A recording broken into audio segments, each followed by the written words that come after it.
Let's start to focus on the economy. So Fed Chair Jay Powell warning Congress today that the outlook for the economy is extraordinarily uncertain.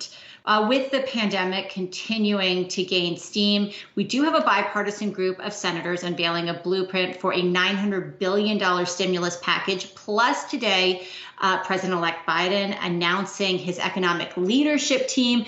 Are we getting any more clarity on the direction for the economy based on some of the work and some of the news that we've seen so far this week? Let's bring in Rick Newman to get his take on where we stand. Rick. Hey, Jen.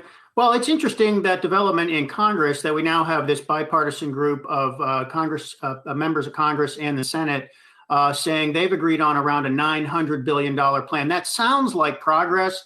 The problem is that bipartisan group does not include any of the leadership in the House or the Senate. So that gap, which remains huge between Nancy Pelosi in the House and Mitch McConnell in the Senate, remains a huge gap. And just because a few members in the middle have some kind of agreement doesn't mean there's going to be any kind of a deal. So people should not get too excited about that. Joe Biden today did introduce the members of his economic team. We know all the names. They've been reported before, but this was the formal introduction.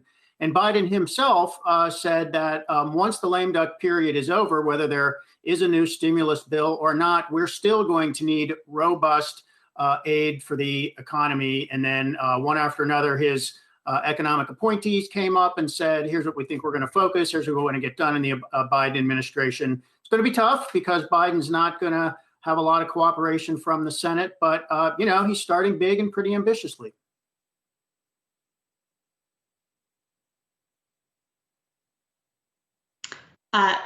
Ambitiously there. We're looking at pictures of President-elect Biden. Hey, Adam, I know you had a little thought here. Yeah, Rick, I was curious about Neera Tanden. Is it why do some Republican senators appear to be not pleased with her? I mean, they've discovered their alleged fear of deficits after not being afraid of them for so many years. Which is it?